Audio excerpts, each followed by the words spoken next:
Mr. President, honorable head of states and governments, dignitaries and ladies and gentlemen.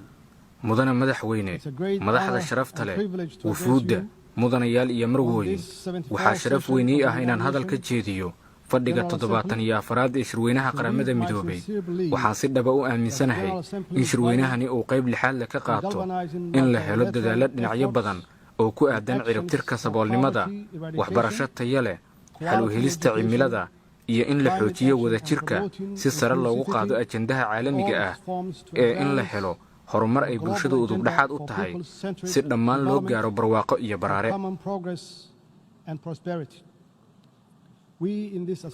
inteenaan ku sugan halkan waa in aan garwaaqsannaa islamarkaana ka shaqaynaa sidii aan u hubin lahayn in aan cidlo lagaga tegin qof iyo waddan toona marka qarnigan ku astaysan isku xirnaanta iyo isku tiirsanaanta la baadigoobayo horumarka iyo barwaaqada.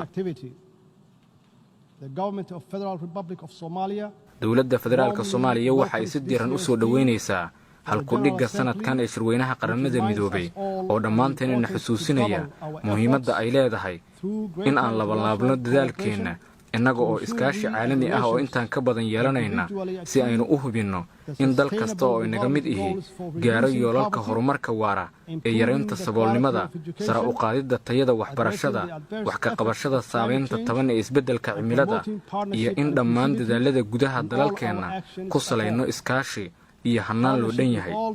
noocyada kala duwan ee iskaashiyadu waa waajib haddii aan doonayno in aan ka gudubno caqabadaha ugu waaweyn ee aan wadaagno wakhtigan sida amniga saboolnimada iyo isbeddelka cimilada. adduunkan isku xirmay ma jiro waddan si kasta oo uu qani u yahay u awood badan yahay una diyaarsan yahay keligii u babacdhigi kara caqabadaha caalamiga ah ee u baahan in si wadajir ah wax looga qabto loogana jawaabo.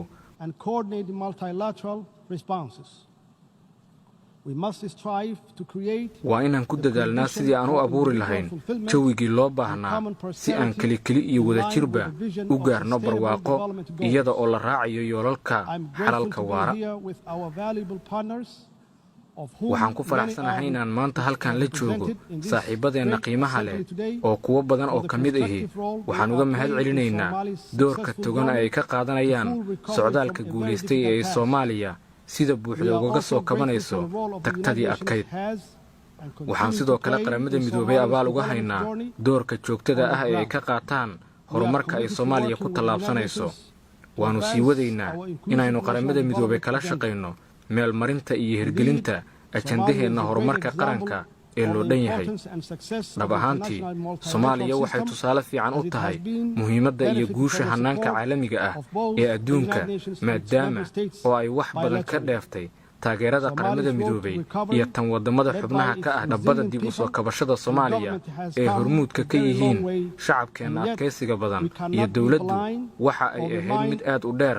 haddana indhaha kama qarsan karno kamana aamusi karno sida aan uga xunnahay sinaan la'aanta kordhaysa saboolnimada iyo qoqobka ka dhashay cara-idegaynta globalization aan cadaaladda ahayn ee adduunka ku baahay wakhtigan. shaki la'aan waa in si wada jira oo loo dhan yahay looga howlgalaa haddii la doonayo in la dardargeliyo dadaalada caalamiga ah ee ku aadan nabadgelyada adduunka, ciribtirka saboolnimada, waxbarasho taya leh, wax ka qabashada cimilada iyo qodobada kale. mudane madaxweyne Soomaaliya waxa ay sidoo kale door muhiima ka ciyaaraysaa horumarka bulsho iyo dhaqaale ee geeska Afrika. waxaanu kalsooni ku qabnaa in iskaashiga ka dhexeeya dalalka geeska Afrika ay sare u qaadi doonto horumarka dhaqaale, xasiloonida siyaasadeed, isku xirnaanta bulsho iyo dhaqan iyo tan ugu muhiimsan oo ah iskaashiga dhanka ammaanka ee u dhexeeya dalalka geeska. gobolka geeska Afrika waxaa ka jira fursado badan oo koboc iyo horumar dhaqaale oo ay dadkiisa ka faa'iidaysan karaan haddii aan sii xoojinno xiriirka siyaasadeed, bulsho iyo dhaqaale ee u dhexeeya dalalkeenna iyo saaxiibada caalamka. dalalka geeska Afrika keligood kuma aha dadaalka ay ugu jiraan inay dalalkooda iyo dadkooda u suurtageliyaan mustaqbal wanaagsan, maxaa yeelay waxaan leenahay saaxiibo badan oo dhammaanteen arrintaas nagu garab taagan in nabad iyo amni laga suurtageliyo caalamka oo dhan. waana u mahad celinaynaa. Dowladda Soomaaliya waxa ay ku howlan tahay sare u qaadidda isdhexgalka dhaqaale ee gobolka, waxayna ganacsatadeeda ku dhiirigelinaysaa inay maalgashadaan dalalka Geeska Afrika. sidaasi awgeed waxaan bogaadinayaa maalgashiga joogtada ah ee bulshada Soomaaliyeed ku samayso Jamhuuriyadda Kenya, taasi oo dhab ahaan qayb ka ah horumarka dhaqaale.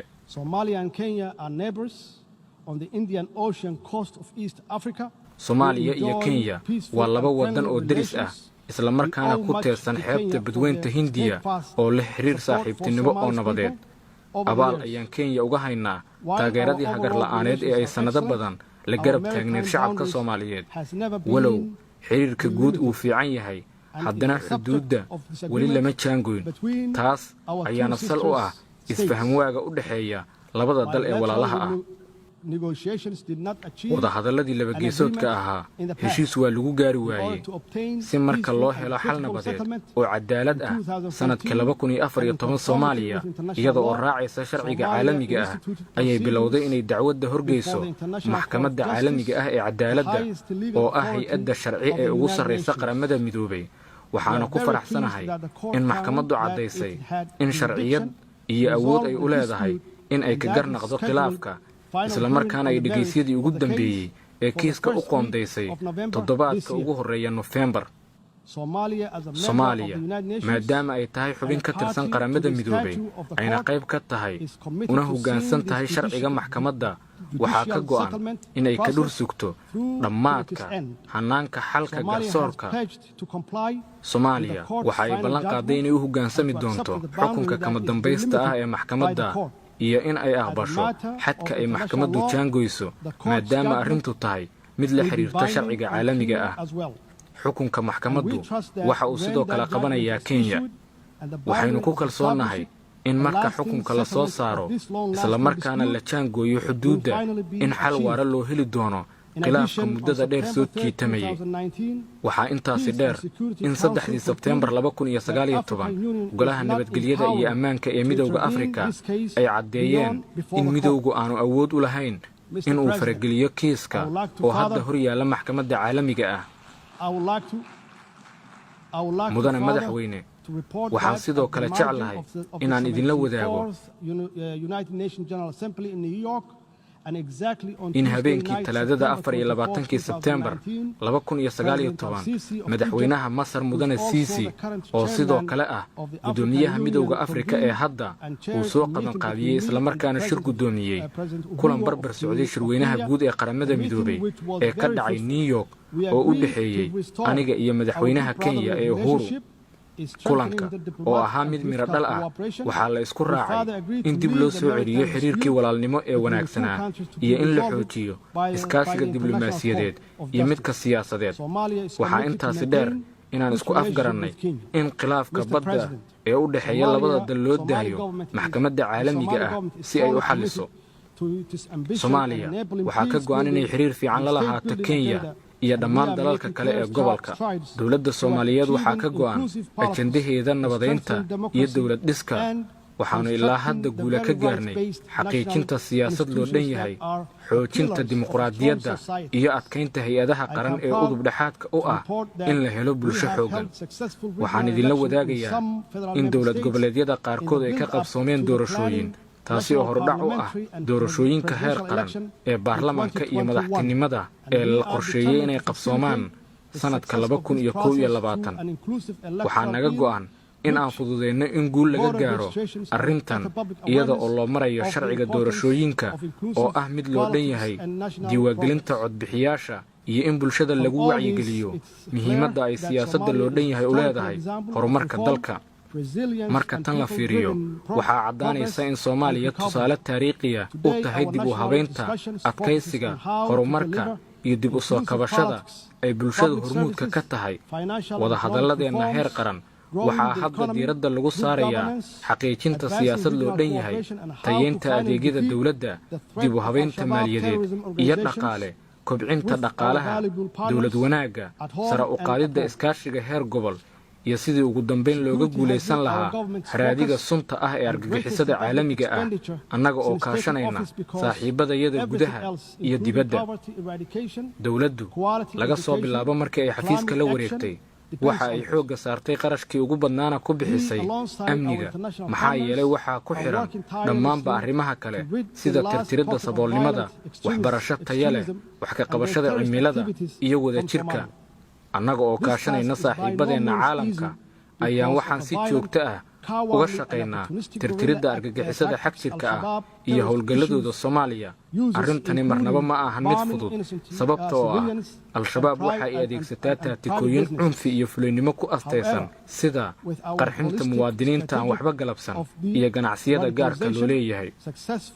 si kastaba marka laga eego istiraatiijiyadeenna guud ee xagjirnimada lagaga badbaadinayo dadka qaybta ka ah howlgallada militari ee guulaystay, deegaanada laga qabsaday al-shabaab iyo xoojinta awoodda ciidanka qaranka Soomaaliya, waxaan ku kalsoonahay in dadaalada wadajirka ah ee aan la leenahay AMISOM iyo saaxiibadeenna caalamka ay miro dhalayaan, taasi oo ay faa'iido ugu jirto Soomaaliya, shacabkeeda iyo sidoo kale xasiloonida gobolka iyo tan caalamka.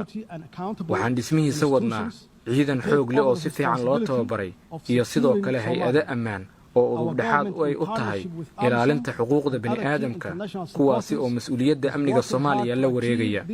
dowladdeennu iyada oo kaashanaysa AMISOM iyo saaxiibadeenna kale ee caalamka waxa ay si xooggan uga shaqaynaysaa in yoolkaas la gaaro iyada oo la raacayo qorshaha amniga qaranka.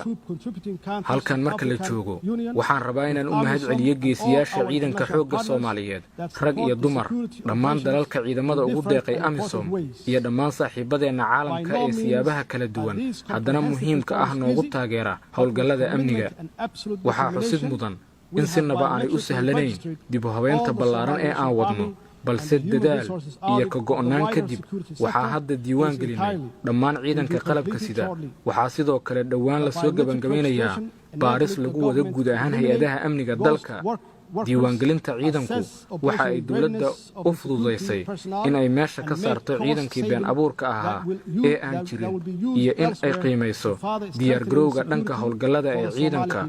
waxayna sidoo kale suurto gelisay in la helo dhaqaale lagu bixin doono meelo kale si loo adkeeyo amniga dadka Soomaaliyeed.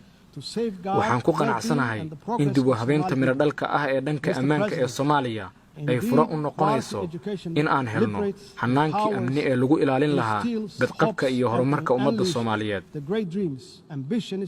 dhab ahaantii waxbarasho taya leh waxa ay xoraysaa, awood siisaa, rajo ku abuurtaa, sidoo kalena daaha ka faydaa riyooyinka, himilooyinka iyo hal abuurka aadanaha, taas oo ka dhalanaysa in aan dhammaan helno caalam intaan ka sii wanaagsan. dhammaan dadaalada waxbarasho iyo guud ahaan dadaalada horumarineed ee meel kasta oo adduunka ka mid ah waa in buddhig iyo barbilow looga dhigaa waxbarashada, iyada oo taageero qaran iyo mid caalamka loo raadinayo. astaan muhiim ah oo muujinaysa dib u soo kabashada Soomaaliya ayaa ah baahsanaanta adeegyada waxbarashada dowladda iyo kuwa xarumaha gaarka loo leeyahay bixiyaan ee dhammaan heerarka kala duwan ee waxbarashada. waxaan si buuxda u fahamsannahay baahida loo qabo in la dhiirigeliyo lana taageero hannaanka iskaashiga dowladda iyo xarumaha gaarka loo leeyahay ku salaysnaa ee bixinta adeegyada waxbarashada, iyada oo ay dowladdu federaalku qaadanayso door kormeer iyo la socod. marka laga yimaado tagtadii adkayd ee aan soo marnay, ujeeddooyinkeennii waxbarasho ee muhiimka ahaa ee dowlad ahaan aan dejinnay waxaa ka mid ah hannaanka qaabka iyo maaraynta waxbarasho taya leh. tani waxa ay muhiimad u leedahay jiilalkeenna yaryar si ay ula jaan qaadaan dhaqaalaha caalamka ee cusub, isla markaana uga faa'iidaystaan waxna ugu biiriyaan yoolalka horumarka waara ee sannadka 2030. marka laga fiiriyo muhiimadda waxbarashada tayada leh u leedahay geedi socodka nabadaynta iyo dowlad dhiska iyo guud ahaan horumarka, dowladdeennu waxa ay bilowday dib u habeyn baaxad leh oo ujeedkiisu yahay in la baahiyo helitaanka waxbarashada ee carruurta, bulshada la hagraday, kuwa baahiyaha gaarka ah qaba, gabdhaha iyo wiilasha. sidoo kale waxaa naga go'an inaan kordhino tirada dadka waxbarashada isu diiwaan geliya iyo in aan waxbarashada ku salayno fursadaha suuqa si loo kobciyo dhaqaalaha loona abuuro shaqooyin aad loogu baahan yahay taasi oo keenaysa in kalsooni lagu abuuro shacabkeenna.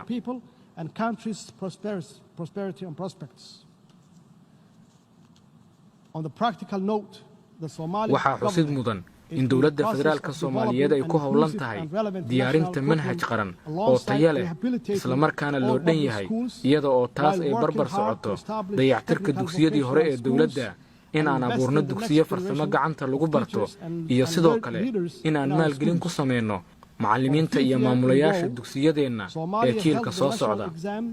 sanadkii shanaad ayaa ay Soomaaliya ku guuleysatay qaadista imtixaan heer qaran badanka ardaydeenna oo ay ka mid yihiin kuwa baahiyaha gaarka ah qaba sida kuwa arag la'aanta qaba ayaa ka qayb qaatay kuna guuleystay. waan ku faraxsanahay dhammaantood waxaanuna sii wadaynaa dadaalka aan wax kaga qabanayno fursadahooda waxbarasho iyo shaqaalaysiin annaga oo dejinayna siyaasado waxtar leh abuurayna iskaashiyo xooggan diyaarinayna goobo la heli karo oo waxbarasho sidoo kale waxaan abuuraynaa hoggaan waxbarasho si aan u tayeyno waxbarashadeenna guud ahaan caalamka. waa in aan dhammaan isweydaarsanaa tijaabooyinka muhiimka ah isla markaana isla wadaagnaa siyaasadaha miradhalka ah isla markaana abuurnaa dabarkii isku xiri lahaa waxbarashada fursadaha nabadgelyada ammaanka iyo horumarka caalamka. Soomaaliya waxaa ka go'an inay wax ka qabato xaaladda uu ku sugan yahay deegaanka dalku iyo in sare loo qaado adkaysiga bulshada ee jiilka hadda iyo kuwa soo socda. Soomaaliya waxa ay qaaday tallaabooyin waaweyn iyada oo hay-adda maareynta deegaanka ku jihaysay in ay sameeyaan isbeddello heer qaran ah. tusaale ahaan yagleelidda waaxda deegaanka iyo isbeddelka cimilada ee xafiiska ra'iisul wasaaruhu waa tallaabo dhanka saxda ah loo qaaday waxaanuna ku kalsoonahay in waaxdaasi ay si waxtar leh u hoggaamin doonto dhaqangelinta shuruucda iyo siyaasadaha deegaanka. tani waxa ay caddayn u tahay sida ay nooga go'an tahay in aan wax ka qabanno cimilada si loo helo deegaan fiican nadiif ah isla markaana barwaaqaysan. run ahaantii isbeddelka cimiladu waa halis kordhinaysa musiibooyinka deegaan. Soomaaliyana maadaama ay tahay dalka ugu xeebta dheer gudaha dhulka qaaradda Afrika waxa ay wajahaysaa saamaynta kororka heerka badda iyo heerkulka taasi oo ay siyaadisay xaalufinta deegaanku. abaartii 2017 ee Soomaaliya waxa ay saameyn weyn ku yeelatay deegaanka dhaqaalaha iyo kheyraadka dabiiciga ah ee dalka waxaana dhaawac lagu qiyaasay 600 oo milyan oo dollarka Mareykanka ah soo gaaray dabeecadda. hoos u dhaca ku yimaaday wax soo saarka dabiiciga ah waxa uu caddayn u yahay in waqti adag uu ku soo fool leeyahay dhaqaalaha Soomaaliya ee xoolaha ku tiirsan maxaa yeelay kheyraadkii daaqsinka ee gobollo ka mid ah Soomaaliya waa ay idlaadeen.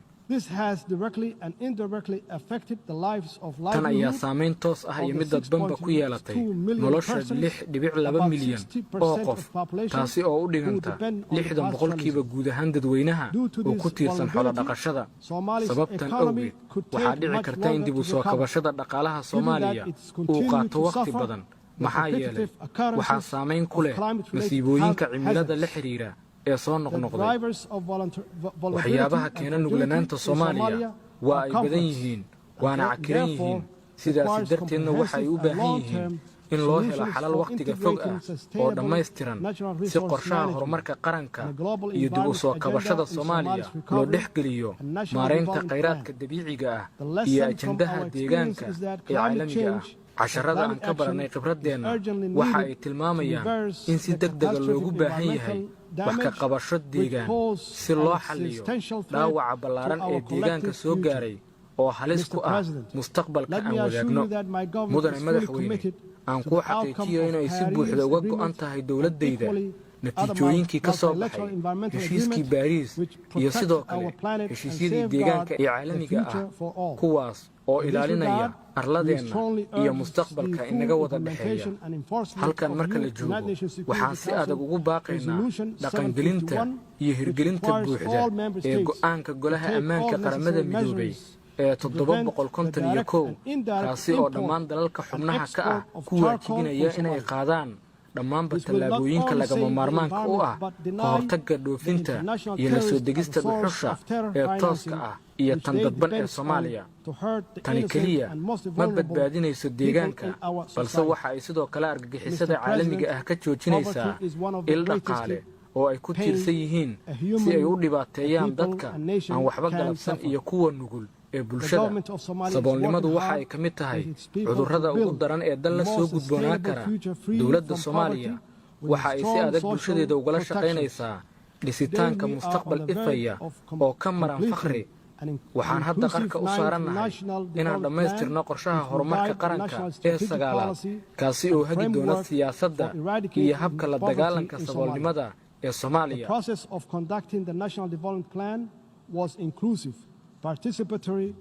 Hannaanka lagu diyaariyo qorshaha horumarka qaranku waxa uu ahaa mid loo dhan yahay oo sare u qaadaya isla xisaabtan, daahfurnaan iyo mas'uuliyadda dhaqangelinta oo ah mid wadareed. Hannaanka aan ku ciribtirayna saboolnimadu waa in aan fursado dhaqaale u abuurno dalkeenna.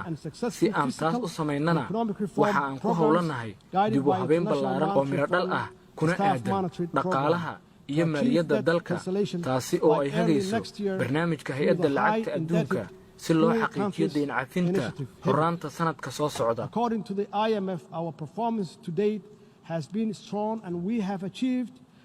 Sida ay hay-adda lacagta adduunku qabto, guusha aan ilaa hadda gaarnay waa mid weyn. Waqtiga gudaheedna waxaa noogu qabsoomay wax badan. Waxaan ku howlannahay inaan si joogto ah u kordhinno dakhliga gudaha, hagaajinno hannaanka miisaaniyadda qaranka, iyo in aan nidaamkeenna dhaqaale ka dhigno mid daahfuran oo la isku halayn karo. Waxaan si dhow saaxiibadeenna caalamka iyo daneeyaasha sida shacabka Soomaaliyeed iyo hay-adaha maaliyadda ee adduunka ugala shaqaynaynaa sidii Soomaaliya deynta looga cafin lahaa.